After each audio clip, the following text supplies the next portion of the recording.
안녕하세요. 익명의 도시입니다. 진화 심리학 시리즈의 26번째 영상입니다. 영상을 시청하시기 전에 구독과 좋아요 부탁드립니다.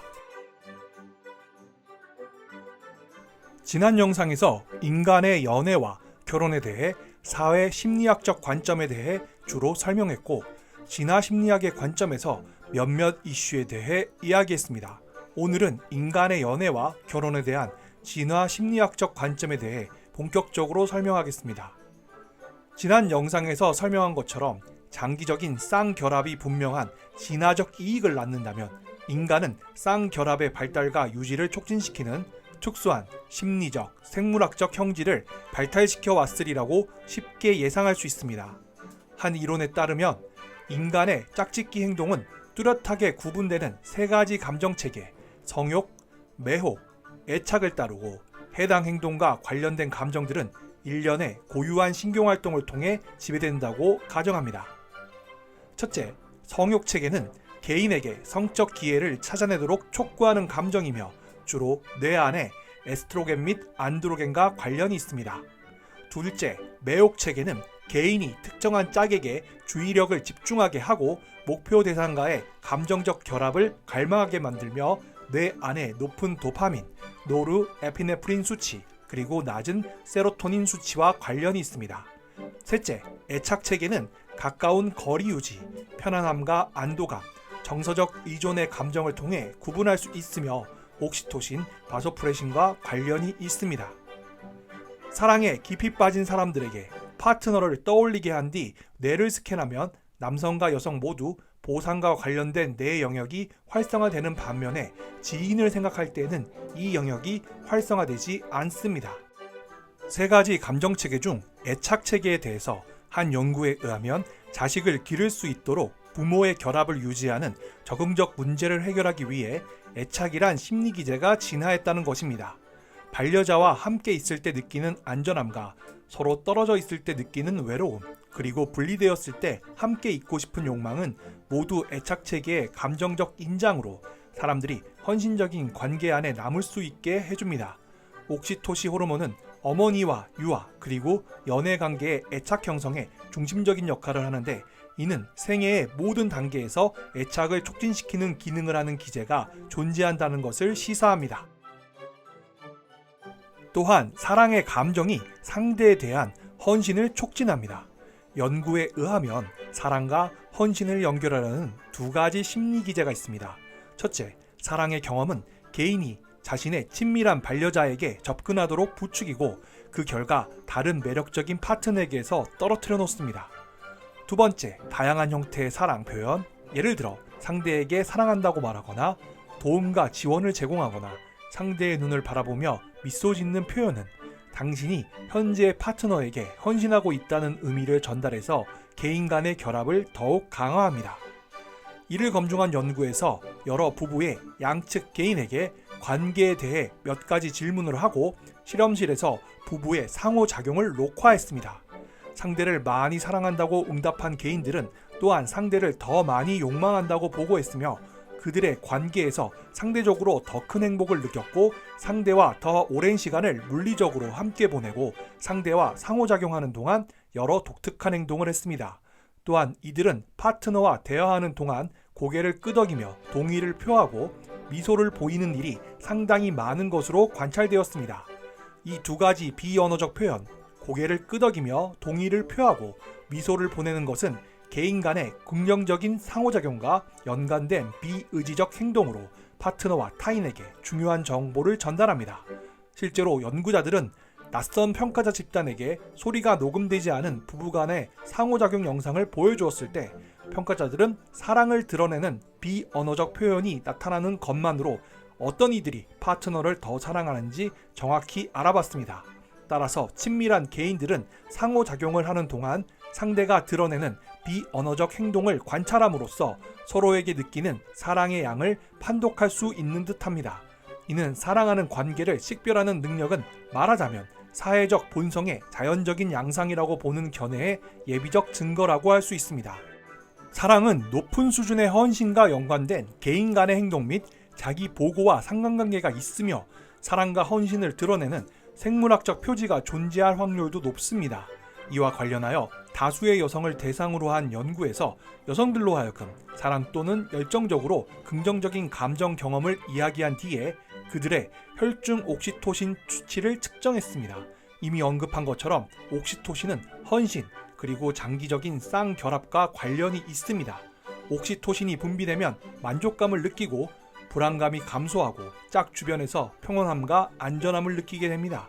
또한 연구진은 실험 참가 여성들이 긍정적인 감정적 경험을 회상하는 동안 그 모습을 녹화해서 이를 통해 여성들이 파트너를 생각하는 동안 자연스럽게 표현하는 사랑의 비언어적 징후, 고개를 끄덕이고 미소를 짓는 것의 정도를 측정할 수 있었습니다. 이와 같은 행동의 표현은 더 높은 혈중 옥시토신 수치와 상당히 깊이 관련되어 있었습니다. 여러분들이 현재 파트너와 관계를 맺고 있다고 해봅시다. 이러한 상태에서 현재 파트너와의 관계를 가장 위협하는 것은 매력적인 대안적 파트너의 존재일 것입니다. 오늘날 우리는 매일같이 TV, 잡지, 인터넷, 그리고 물론 실제로도 마음을 끄는 잠재적 파트너를 수도 없이 접하고 있습니다. 만약 현재 관계를 맺고 있는 상대를 대체할 수 있는 매력적인 대상과 접촉하면 기존의 상대를 향한 사랑의 감정이 약화될까요? 아니면 파트너를 향한 사랑의 감정이 어떻게든 매력적인 대안의 유혹으로부터 개인을 보호해줄까요? 이 질문과 관련한 연구에서 남성들에게 플레이보이의 하보를 여러 장 보여주었고 여성들에게는 플레이걸의 하보를 여러 장 보여주었습니다. 아름다운 여성의 누드 사진을 본 이후 남성들은 현재의 파트너에게 덜 끌린다고 응답했습니다. 하지만 플레이걸 화보를 본 여성들에게는 그러한 효과가 나타나지 않았습니다. 이와 관련한 후속 연구에서 연애 관계에 있는 남녀가 다양한 신체적 매력과 사회적 권위를 나타내는 여러 이성의 프로필을 보았을 때 신체적으로 매력적인 이성의 프로필을 접한 남성은 현재의 관계를 더 낮게 평가했지만 사회적 권위를 나타내는 프로필을 접한 뒤에는 그렇지 않았습니다. 반면에 여성은 사회적 권위가 높은 것으로 묘사된 남성의 프로필을 여러 장 본 뒤에 현재 파트너에 대해 보다 덜 긍정적인 감정을 보고했습니다. 종합하면 사람들은 매력적인 대안적 파트너를 접한 뒤에는 사랑하는 마음을 포함하여 현재 파트너에 대한 긍정적인 감정이 약해지는 경향이 있습니다. 그렇다면 이러한 상황에서 우리는 다음과 같은 질문을 던지는 것이 매우 자연스럽습니다. 매력적인 대안으로 가득한 세계에서 만족하고 헌신하는 관계를 맺고 있는 개인들은 상대를 향한 애착을 어떻게 유지할 수 있을까요? 이미 설명한 것처럼 사랑은 우리의 주의를 감정의 대상이 되는 이들에게 집중시킵니다. 과연 사랑은 잠재적으로 끌릴 만한 타인에게서 우리의 주의를 떼어놓기도 할까요? 여기에는 두 가지의 심리적 과정이 매력적인 대안의 유혹으로부터 기존의 관계를 보호할 것입니다. 첫째, 확립된 관계를 맺고 있는 개인은 그리 헌신적이지 않은 사람이나 독신인 사람과 비교했을 때 매력적인 이성의 매력을 더 낮게 지각하는 경향이 있습니다. 현재 관계와 파트너에게 더 헌신하는 사람들은 잠재적인 대안적 파트너의 다양한 형질, 예를 들어 지적 능력, 유머 감각, 충실성, 의존 가능성을 쉽게 폄하합니다. 하지만 현재의 관계와 파트너에게 덜 헌신적인 사람들은 잠재적인 대안을 폄하하지도 않았을 뿐 아니라 현재의 관계에 오래 남아 있을 가능성도 낮았습니다. 또 다른 연구에서 연인이 있는 사람과 연인이 없는 사람으로 구분한 뒤 다수의 잡지 광고를 평가하게 했는데 참가자들은 16개의 광고를 평가하였고 그중 6개에는 매력적인 이성 모델의 사진이 실려 있었습니다. 연구자들은 참가자들에게 광고를 살펴보면서 각 모델의 신체적, 성적 매력을 평가하게 했습니다. 연인이 있는 사람은 광고에 등장한 이성 모델의 신체적 매력을 연인이 없는 참가자들보다 훨씬 낮게 평가했습니다. 잠재적인 대안적 파트너의 매력을 폄하하는 동기를 시험한 다른 연구에서 연구자들은 참가자들로 하여금 매력적인 이성이 그들에게 끌린다고 믿게끔 만들어서 참가자들에게 현재의 파트너를 대체할 수 있는 현실적인 대안을 제공했습니다. 그럼에도 헌신적인 관계에 있는 참가자들은 잠재적인 대안적 파트너를 덜 매력적이라 평가했는데 이는 아마 현실적인 대안이 접근함으로써 발생하는 위협을 완화시키기 위해서였을 것입니다. 이런 방식으로 개인은 잠재적인 대안적 이성 파트너가 그리 매력적이지 않다고 지각함으로써 현재 파트너에게 느끼는 사랑과 헌신을 유지합니다. 둘째, 확립된 관계에 있는 사람들은 대안적 이성의 매력을 평가절하하는 과정을 항상 거칠 필요조차 없습니다. 대신에 애초부터 매력적인 이성에게 주의를 기울이지 않으면 됩니다. 한 실험에서 연인이 있는 참가자들에게 슬라이드 영상기로 사진을 보게 했습니다. 그 중에는 신체적으로 매력적인 이성이 등장하는 사진이 다수 포함되어 있었습니다. 참가자들은 직접 영상기 리모컨을 조작해 사진 보는 시간을 조절했고, 실험자는 참가자가 각 사진을 보는 시간을 따로 기록해 두었습니다. 결과는 현재 파트너에게 만족하고 헌신하고 있는 것으로 보고된 참가자들은 매력적인 이성의 사진을 본 시간이 더 적다는 결과를 얻었습니다. 또한 매력적인 이성의 사진을 본 시간이 짧은 참가자들은 2개월 뒤 그들을 추적했을 때 관계가 끝났을 확률이 낮았습니다.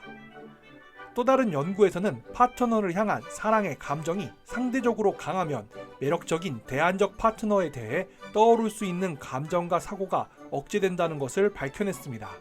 이러한 연구의 결과를 종합하면 결론적으로 파트너를 향한 사랑의 감정은 매력적인 대안적 파트너의 유혹을 약화시키고, 또한 대안적인 짝의 매력에 대한 반추나 몽상을 감소시킵니다. 또한 잠재적인 대안 파트너에 대해 무관심한 것은 반드시 사랑하고 헌신하는 관계에 있는 사람들의 의식적인 의사결정을 통해 이루어질까요? 아니면 자동적으로 거의 아무런 의도 없이 그런 결정을 내릴 수 있는 것일까요? 연구 결과에 의하면 확립된 관계에 있는 개인은 자동적인 과정을 통해 매력적인 대안에 무관심해짐으로써 파트너에 대한 사랑과 헌신의 감정을 유지할 수 있다는 점입니다. 사실 이 과정은 상당히 자동적이라 피험자가 알지 못하게 그 과정을 방해하면 대안에 대한 관심이 더 커질 수 있습니다. 이와 관련한 한 연구에서 참가자들은 의식하지 못한 상태에서 더 매력적인 얼굴과 덜 매력적인 얼굴을 동시에 접했습니다. 그런 뒤 두 얼굴 중 하나가 나타났던 화면에 뜨는 철자를 컴퓨터에 입력했습니다. 여기에 두 가지 조건이 추가됩니다. 첫 번째 조건은 참가자는 보다 덜 매력적인 얼굴에 나타났던 화면에 계속해서 뜨는 철자들을 입력하는 것이고, 두 번째 조건은 참가자는 두 얼굴 가운데 어느 한쪽 위에 무작위로 나타나는 글자를 입력하는 것이었습니다.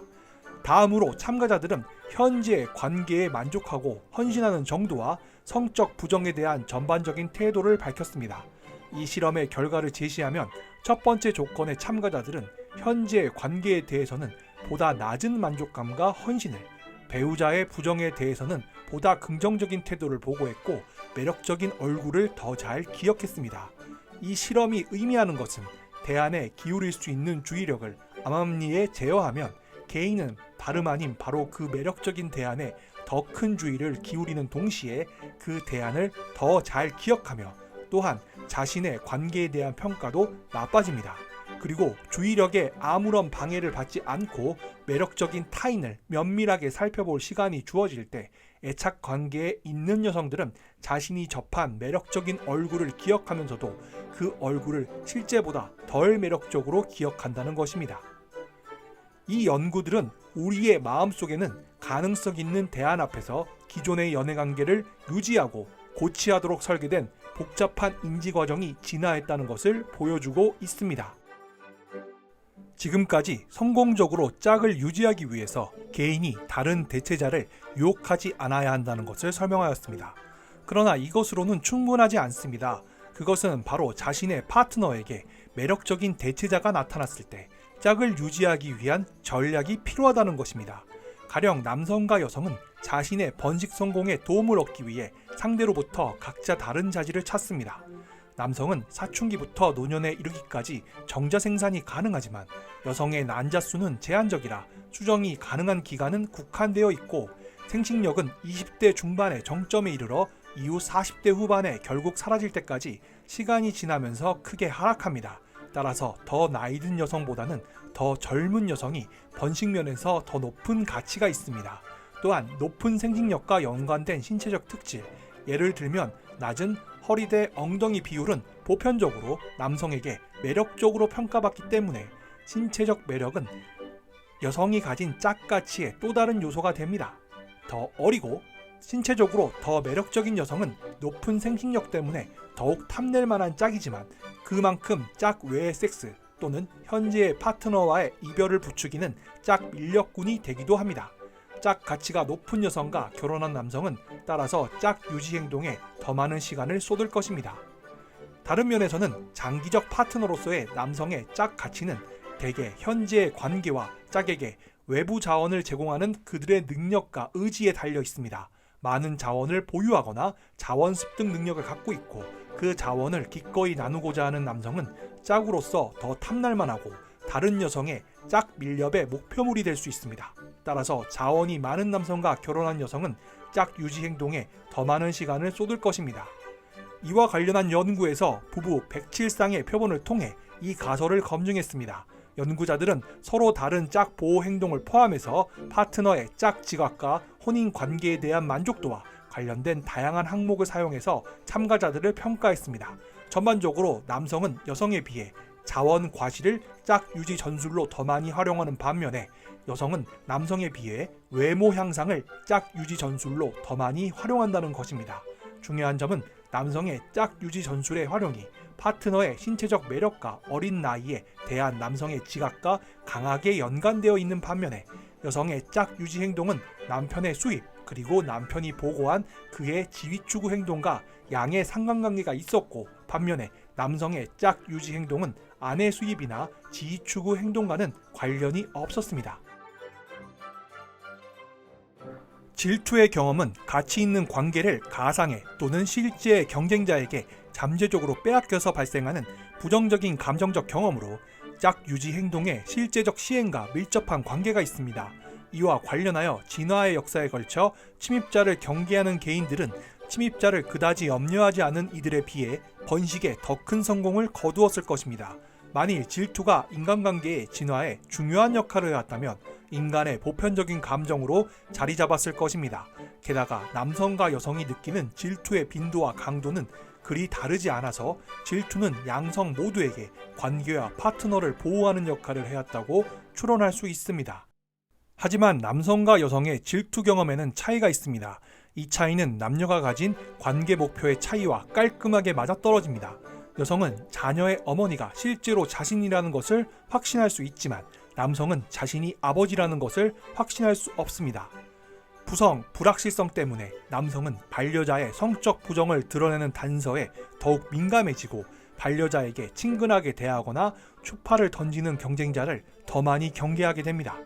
경계심을 통해 얻는 이익은 경계심을 충분히 갖지 않아 발생하는 비용을 상회하기 때문에 자연선택은 또한 성적 부정의 단서를 감지하는 역치가 낮은 남성을 선호해왔을 것입니다.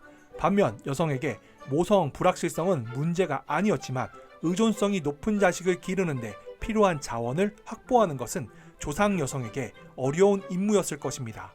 만약 아버지 투자가 엉뚱한 곳에 들어가면 자식을 번식 연령까지 길러내는데 심각한 타격을 입게 되기 때문에 여성은 파트너의 감정적 부정을 암시하는 단서에 민감할 것입니다. 따라서 자연선택은 관계에 대한 남성의 헌신을 보수적으로 평가하는 여성, 그리고 파트너가 다른 여성과 감정적 유대를 형성하고 있다는 신호에 특히 민감한 여성을 선호해왔을 것입니다. 현재까지의 많은 연구들은 남성의 질투는 성적 부정의 단서에 특히 민감하게 반응하는 반면에 여성의 질투는 감정적 부정의 단서와 연관된다는 것을 보여주고 있습니다. 이와 관련한 한 연구에서 남녀에게 친밀한 연애 관계를 떠올려 보라고 한 뒤 자신의 파트너가 다른 상대와 엮이게 되는 경우를 상상해 보라고 요구했습니다.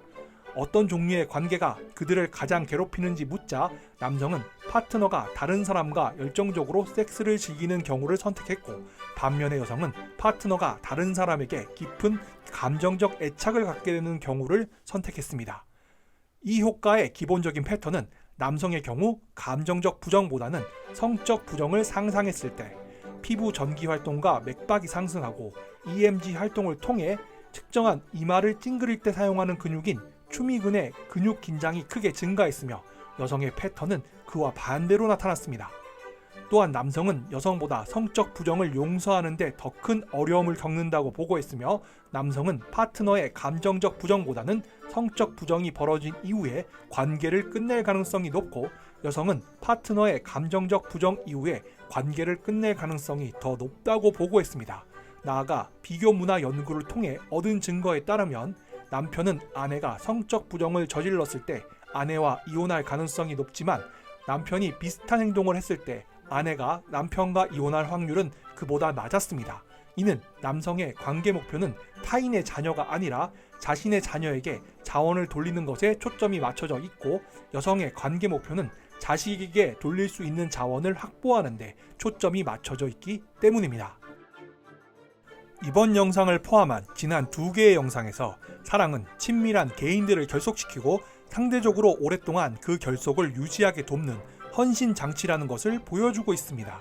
앞서 검토한 사회 심리학의 연구들은 사랑의 서로 다른 유형을 설명하고 연애 관계의 발달에 사랑의 중요성을 밝혀내는 반면 진화 심리학에 기반을 둔 연구들은 사랑과 쌍결합의 원인론과 기능을 이해하는 데 큰 도움을 주고 있습니다. 오늘의 영상은 여기까지입니다. 지금까지 시청해 주셔서 감사합니다. 이상 익명의 도시였습니다. 여러분의 구독과 좋아요는 영상 제작에 큰 힘이 됩니다.